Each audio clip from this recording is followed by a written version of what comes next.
শুভ সকাল প্রিয় শিক্ষার্থী বন্ধুরা, সবাইকে স্বাগতম আমার অনলাইন ক্লাসে। আমি সুব্রত, তোমাদের কেমিস্ট্রি পড়াই। আমরা পঞ্চম অধ্যায়ে ছিলাম। পঞ্চম অধ্যায়ের প্রথম একটি ক্লাস তোমরা পেয়েছো। এখন আমরা দ্বিতীয় ক্লাসে আসছি। দ্বিতীয় ক্লাসে প্রথম যে টপিকটা নিয়ে আলোচনা করব সেটা হলো কিউরিং কি।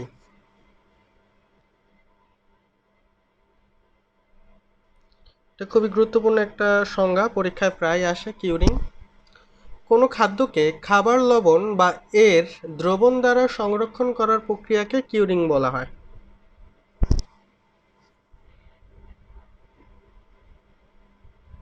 কোনো খাদ্যকে খাবার লবণ বা এর দ্রবণ দ্বারা সংরক্ষণ করার প্রক্রিয়াকে কিউরিং বলা হয়। ওকে, কিউরিং বলা হয়, তার মানে আমরা বলতে পারতেছি যে নর্মালি আমরা মাছ বা বিভিন্ন ধরনের দ্রব্যকে এই খাদ্য লবণ দিয়ে সংরক্ষণ করি এবং সেই প্রক্রিয়াটাকে বলা হয় কিউরিং। ওকে, এরপর আমরা আজকে শিখব কৌটাজাতকরণ এর মূলনীতি।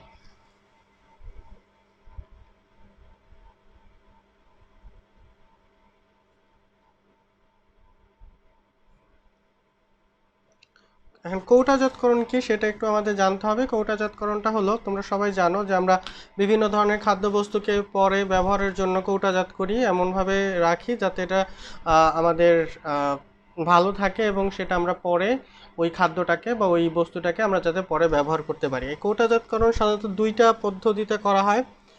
এটাকে ক্যানিং বলে। আমি এই কৌটাজাতকরণ বা ক্যানিংয়ের সংজ্ঞাগুলো, মানে এটা লেখার তো দরকার নেই, আমি মুখে বলি যাতে তোমাদের বুঝতে কোনো সমস্যা না হয়। যে প্রক্রিয়ায় খাদ্যকে কৌটা বা জারে ভর্তি করে উত্তাপে খাদ্য নষ্টকারী ক্ষতিকর জীবাণু ধ্বংস করার পর খাদ্যসহ কৌটাটিকে বায়ুরোধী করে দীর্ঘদিন সংরক্ষণ করা হয় তাকে কৌটাজাতকরণ বা ক্যানিং বলে। আচ্ছা, এই সংজ্ঞাটা একটু লিখে দিই, তারপরের অংশটুকু আমি বলে দিব, তোমরা একটু মনে রাখবা। যে প্রক্রিয়ায় খাদ্যকে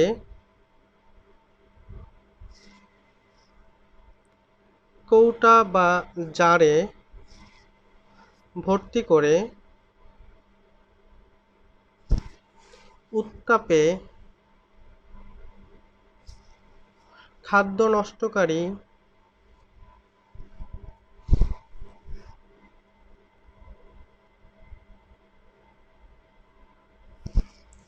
ক্ষতিকর জীবাণু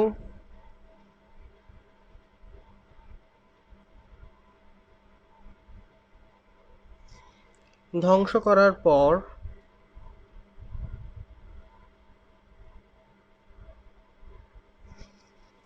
খাদ্যসহ কৌটাকে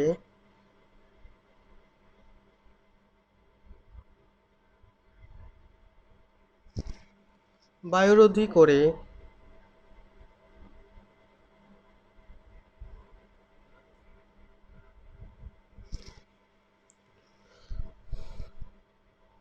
দীর্ঘদিন সংরক্ষণ করা হয়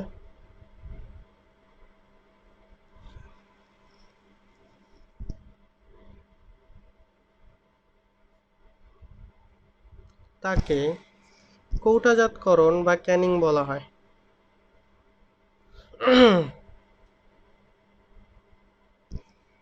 বা ক্যানিং বলা হয়। এখানে কি কি করা হয় আমি একটু মুখে বলি, সবাই একটু শোনো। এ পদ্ধতিতে প্রথমে কৌটার মধ্যস্থিত খাদ্যকে তাপে জীবাণুমুক্ত করে তাপরোধী অবস্থায় রাখা হয়। প্রথমে কি করা হয়, তাপে জীবাণুমুক্ত করে বায়ুরোধী অবস্থায় রাখা হয়। সরি, তাপরোধী না, বায়ুরোধী অবস্থায়, মানে বায়ু থাকবে না। খাদ্যে উপস্থিত সবচেয়ে তাপ সহিষ্ণু ও মারাত্মক রোগ সৃষ্টিকারী জীবাণু বিভিন্ন, যেমন বিভিন্ন বোটুলিয়াম এবং এর বিভিন্ন অংশ তাপের প্রয়োগে ধ্বংস হয়ে যায়। এই জীবাণু ধ্বংস করতে প্রায় 121 ডিগ্রি সেলসিয়াস তাপমাত্রা 10 মিনিট তাপ প্রয়োগ করতে হয়। সব একটু শুনি কী কী বলতেছি। খাদ্যদ্রব্যকে টিনের কৌটা বা ক্যানে ভরে উচ্চ তাপমাত্রায় ফুটিয়ে জীবাণুমুক্ত করার পদ্ধতিকে স্টেরালাইজেশন বলা হয়।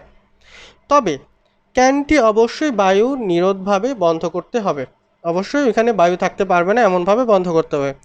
বাণিজ্যিকভাবে সকল টিনজাত দ্রব্য জীবাণুমুক্ত না হলেও সাধারণত ওগুলো নষ্ট হয় না, কারণ ক্যানের ভিতরে অক্সিজেনের অভাবে জীবাণুগুলো অকার্যকর হয়ে পড়ে। তার মানে আমাদের ভিতরে যদি বায়ু বা অক্সিজেন না থাকে তাহলে জীবাণুগুলো কী হয়, অকার্যকর হয়ে পড়ে, সেগুলো আর খাদ্যকে বিনষ্ট করতে পারে না।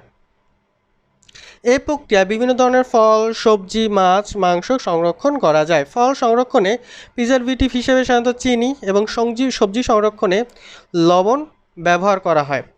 এগুলো ব্যবহারের ফলে মুক্ত পানির উপস্থিতি বন্ধ হয়ে যায়, ফলে অণু জন্মানোর অনুকূল পরিবেশ পায় না এবং খাদ্যর গুণগত মান বজায় রাখে। এই পদ্ধতিটাই হলো কৌটাজাতকরণ। ওকে, এখন কৌটাজাতকরণ বা ক্যানিংয়ের সাধারণত দুইটা পদ্ধতি আছে, দুই ধরনের ক্যানিং প্রক্রিয়া আছে। আমি লিখি দুই ধরনের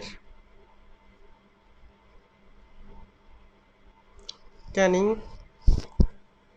প্রক্রিয়া রয়েছে। এক, water bath Canning.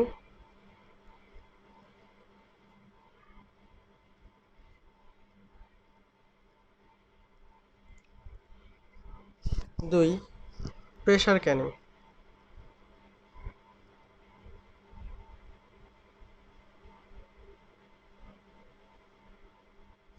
Okay, water bath ক্যানিংটা কি? যে প্রক্রিয়ায় উচ্চ অ্যাসিড রয়েছে, মানে যে সকল খাদ্যে যে উচ্চ অ্যাসিড রয়েছে, যেমন যাদের পিএইচের মান 4.5-এর নিচে, তাদেরকে ওয়াটার বাথ ক্যানিং প্রক্রিয়ায় সংরক্ষণ করা হয়। সাধারণত টমেটো, ফলের জুস, জ্যাম, জেলি, আচার, চাটনি, ভিনেগার ইত্যাদি ওয়াটার বাথ ক্যানিং প্রক্রিয়ায় সংরক্ষণ করা হয়। ওয়াটার বাথ ক্যানিং প্রক্রিয়ায় সাধারণত 90 থেকে 100 ডিগ্রি সেলসিয়াস তাপমাত্রায় 30 মিনিট তাপ দেওয়া হয়। এক্ষেত্রে পানির অ্যাসিডের পরিমাণ বেশি থাকায় ব্যাকটেরিয়া ও স্পোর জন্মাতে পারে না, তাই কম তাপমাত্রায় ক্যানিং করা হয়। এটা হলো ওয়াটার বাথ ক্যানিং প্রক্রিয়া। এরপর প্রেশার ক্যানিং, যে প্রক্রিয়ায় অ্যাসিডের পরিমাণ কম বা অ্যাসিড নেই বললেই চলে, খাদ্য ক্যানিং, সেই সকল খাদ্যকে এই প্রেশার ক্যানিং প্রক্রিয়ায় সংরক্ষণ করা হয়। সাধারণত শাকসবজি, মাছ, মাংস, সামুদ্রিক খাবার ইত্যাদি এই প্রেশার ক্যানিং প্রক্রিয়ায় ব্যবহার করা হয় সংরক্ষণ করার কাজে। এতে সাধারণত 110 ডিগ্রি তাপমাত্রায় 1.5 থেকে 2 ঘন্টায় খাদ্যবস্তুকে উত্তপ্ত করা হয়। অ্যাসিডের পরিমাণ কম থাকায় ব্যাকটেরিয়া সহজে বংশবৃদ্ধি করতে পারে, ফলে ওয়াটার বাথ ক্যানিং এই উচ্চ তাপমাত্রায় এই ব্যাকটেরিয়াগুলো জন্মাতে পারে না, যার কারণে প্রেশার ক্যানিংয়েও তাপমাত্রা উচ্চ রাখতে হয়। ওকে, কৌটাজাতকরণ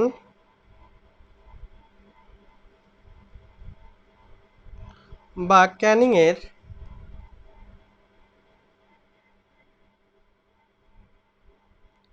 বিভিন্ন ধাপ।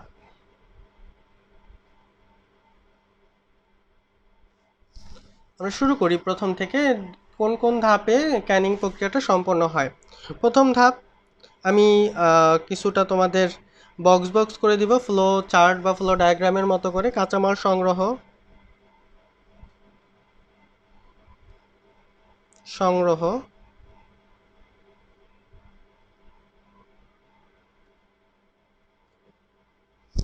2, বাছাইকরণ,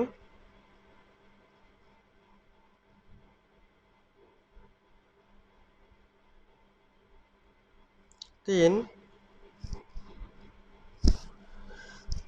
ওজন নেয়া, 4,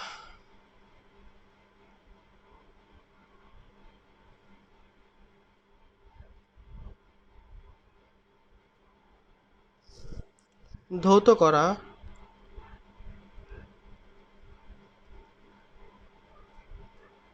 5, খোসা ছাড়ানো,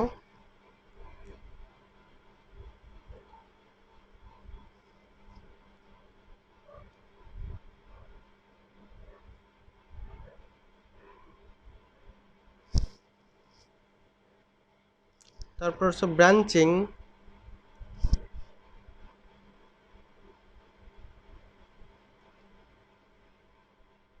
ব্রাঞ্চিং,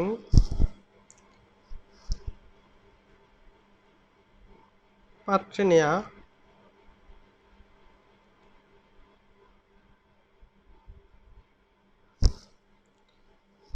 চিনি বা লবণের দ্রবণ যোগ করা,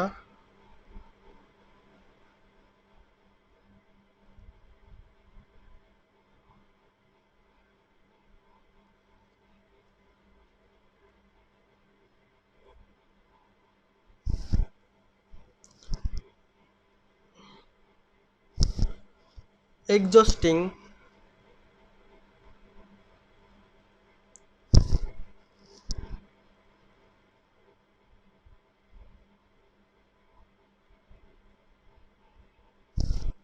সিলিং,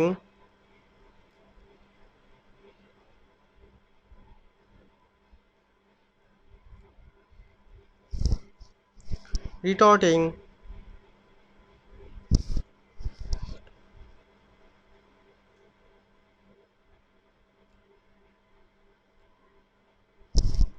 ঠান্ডা করা,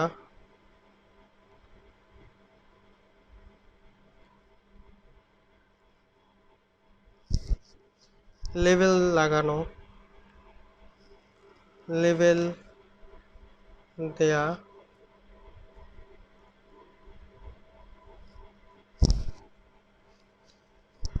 গুদামজাতকরণ,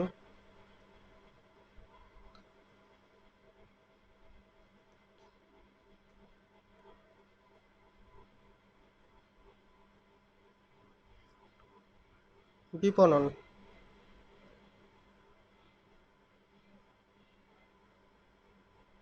এটা হলো কৌটাজাতকরণের বিভিন্ন ধাপ। আমি প্রত্যেকটা ধাপের কথা মুখে বলবো, তোমরা একটু পরীক্ষায় যদি আসে যে কৌটাজাতকরণই আসুক, এইটা হলো জেনারেল ফর্ম, তুমি সেই অনুযায়ী প্রত্যেকটা লিখবা। যেমন যদি ফল বলে ফল, যদি বলে মাছ, মাছের জন্য মাছ, সেই বিষয়গুলো প্রত্যেকটা একটু ডিটেলসে রিডিং পড়লেই বুঝতে পারবো, কিন্তু এটা জেনারেল ফর্ম, সবগুলো এটা দিয়ে ব্যাখ্যা করা যায়।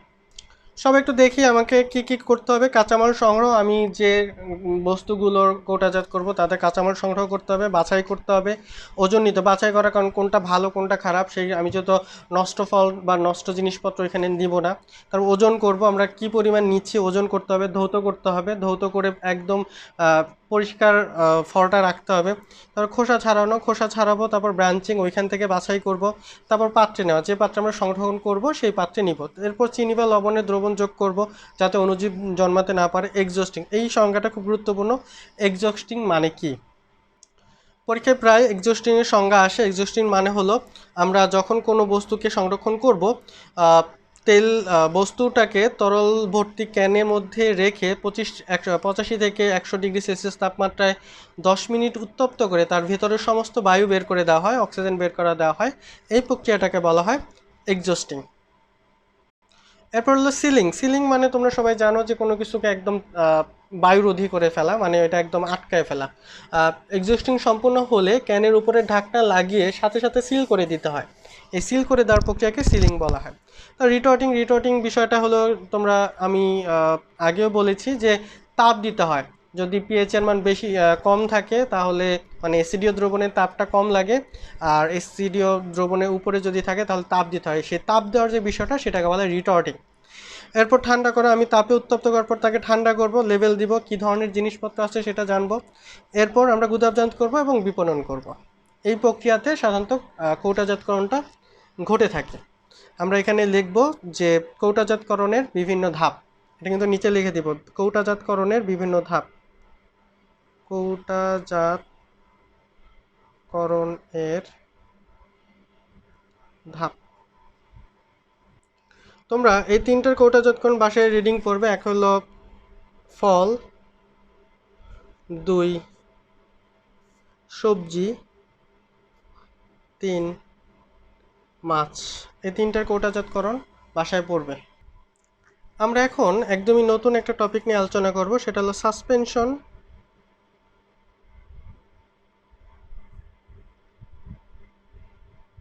ও কোয়াগুলেশন।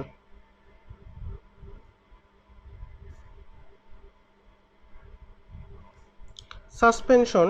আচ্ছা, আমরা প্রথম কয়েকটা জিনিস একটু শিখি। প্রথমটা হলো দ্রাবকের মধ্যে দ্রবের কণার উপর ভিত্তি করে দ্রবণকে 3 ভাগে ভাগ করা যায়। কয় ভাগে ভাগ করা যায়? 3 ভাগে ভাগ করা যায়।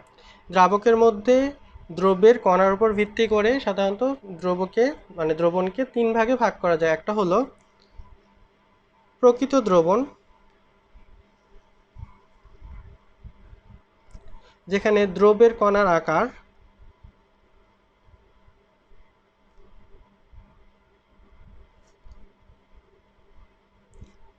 আকার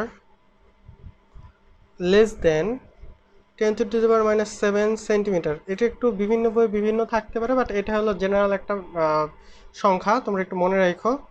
এরপর 2, কলয়েড দ্রবণ, যেখানে দ্রব্যের কণার আকার 10⁻⁷ থেকে 10⁻⁵ সেন্টিমিটার। ওকে। আর 3 নাম্বারটা হলো আমাদের সাসপেনশন।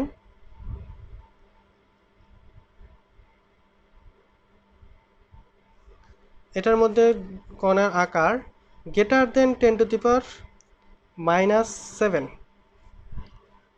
ওকে, সরি, -7 না তো, এই যে 5, এখানে 5 হবে, 10⁻⁵। মানে এই রেঞ্জে থাকলে সেটা কলয়েড। এই কলয়েডের যে রেঞ্জ তার থেকে যদি বড় হয় তাহলে সেটা কি হবে? সাসপেনশন। আর যদি একদম ছোট হয় তাহলে সেটা হবে কি? প্রকৃত দ্রবণ। প্রকৃত দ্রবণ বলতে আমরা লবণ আর পানি দ্রবণকে বোঝাই, বা চিনি আর পানি দ্রবণকে বোঝাই। এখন যদি সাসপেনশন কি? সাসপেনশন চিনি আর বালির যে দ্রবণটা। এখন কলয়েড কণা বলতে কি বোঝায়? কলয়েড কণা বলতে বোঝায় আমরা এমন কিছু দ্রবণ দেখি যে দ্রবণের মধ্যে দ্রবগুলো সম্পূর্ণভাবে দ্রবীভূত হয় না, আবার সম্পূর্ণভাবে অদ্রবীভূতও থাকে না। মনে হয় কি যে দ্রবণ বা দ্রাবকের মধ্যে কিছুটা ডিসপার্স অবস্থায় বা ছড়িয়ে আছে বলে মনে হয়, সেটাকে বলা হয় কলয়েড দ্রবণ। তোমরা প্রকৃত দ্রবণের বৈশিষ্ট্যগুলো শিখবে। প্রকৃত দ্রবণ এর বৈশিষ্ট্যগুলো শিখবে 1। আর কলয়েড দ্রবণের সংজ্ঞাটা আমি একটু লিখে দিই, পরীক্ষায় আসে। কলয়েড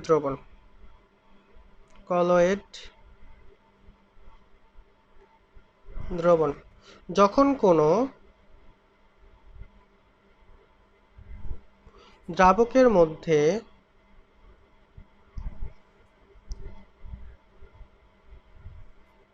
কোনো দ্রব্যের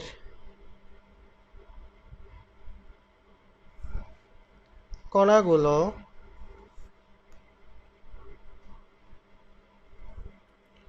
10⁻⁷ সেন্টিমিটার থেকে 10⁻⁵ সেন্টিমিটার বা 2 ন্যানোমিটার থেকে 500 ন্যানোমিটার এর ব্যাসের ক্ষুদ্র কণায়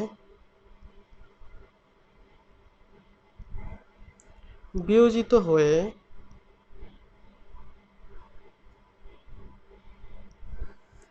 একটি অস্বচ্ছ অসমসত্ব কিন্তু স্থায়ী মিশ্রণ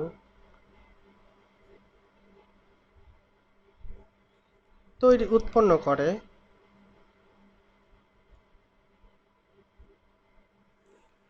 তখন সে মিশ্রণকে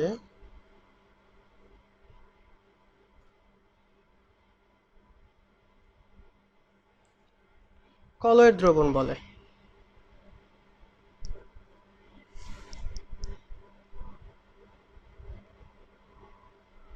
ওকে, কি বলে?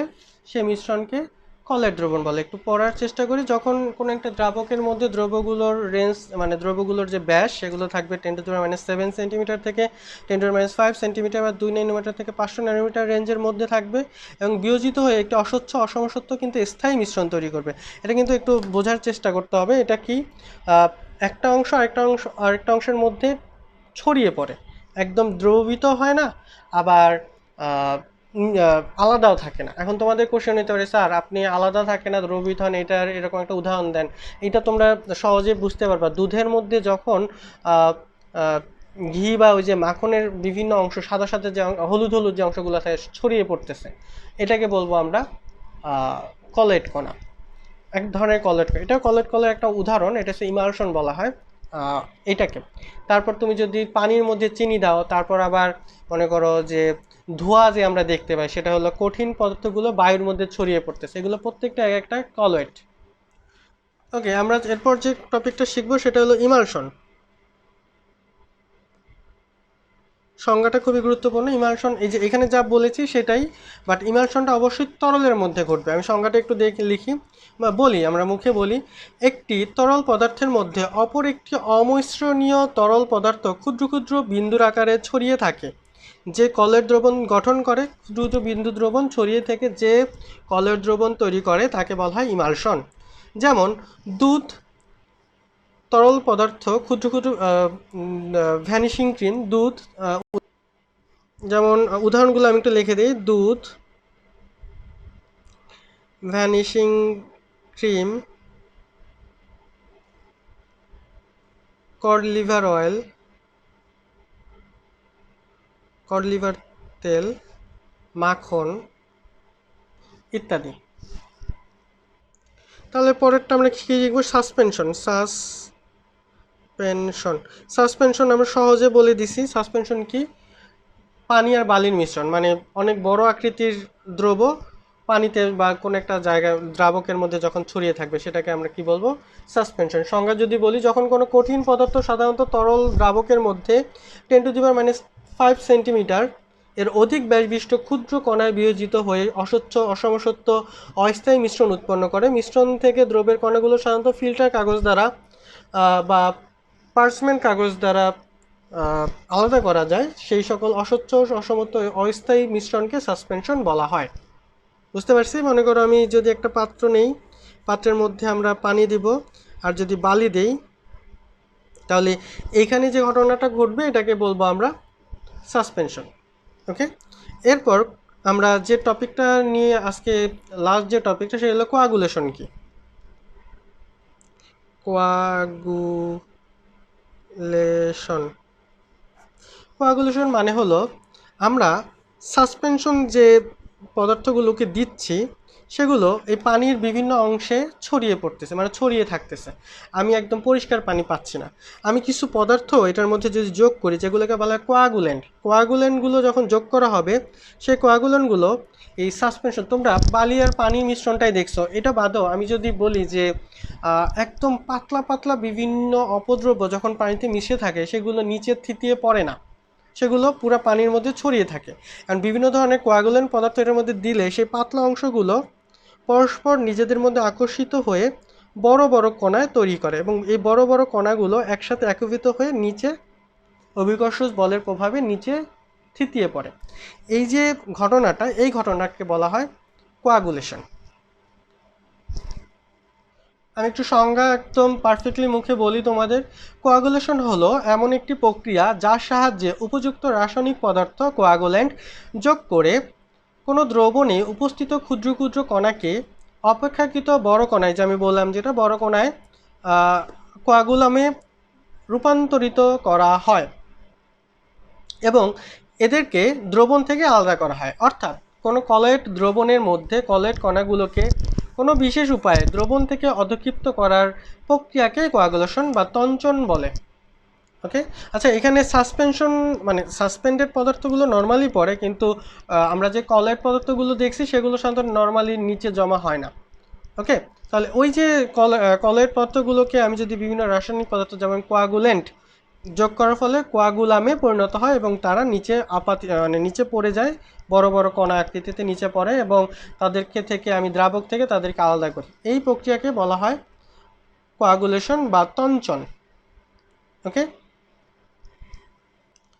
কোয়াগুলেশন বিভিন্ন প্রক্রিয়ায় ঘটতে পারে।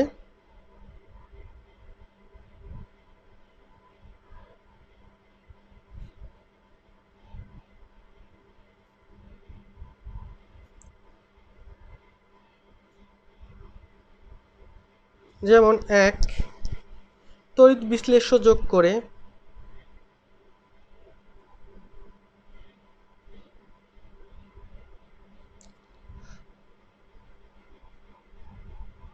তড়িৎ বিশ্লেষ্য যোগ করে এটা মানে কি? মানে হলো আমি যদি এই যে ক্ষুদ্র আকৃতির বিভিন্ন আকৃতির বিভিন্ন কণা আছে সেটার মধ্যে যদি তড়িৎ বিশ্লেষ্য যেমন পজিটিভ নেগেটিভ বিভিন্ন দ্রব্য যদি যোগ করি তাহলে এগুলাকে মানে পজিটিভগুলা নেগেটিভকে আকর্ষণ করবে, নেগেটিভগুলো পজিটিভকে আকর্ষণ করবে, আকর্ষণ করে একটা বড় কণা তৈরি করবে এবং বড় কণাগুলো অভিকর্ষ বলের প্রভাবে নিচে পড়ে যাবে।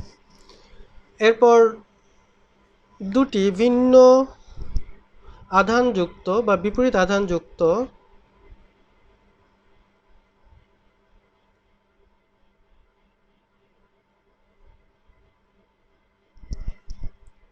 কলয়ের দ্রবণ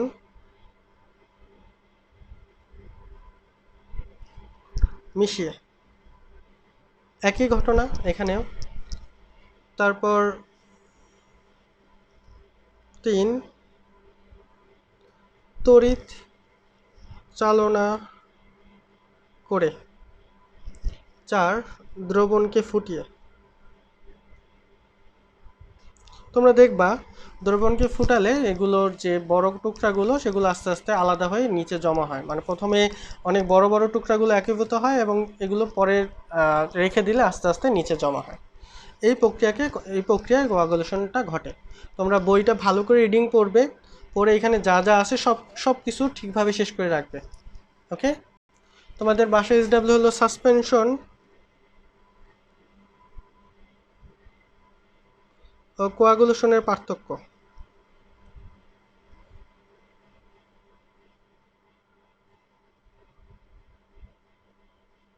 এটা আসে প্রায় মাঝে মাঝে, সো এটা একটু রিডিং করে রাখবে। ওকে, আজকের ক্লাস এই পর্যন্তই। সবাইকে ধন্যবাদ ক্লাসটা করার জন্য।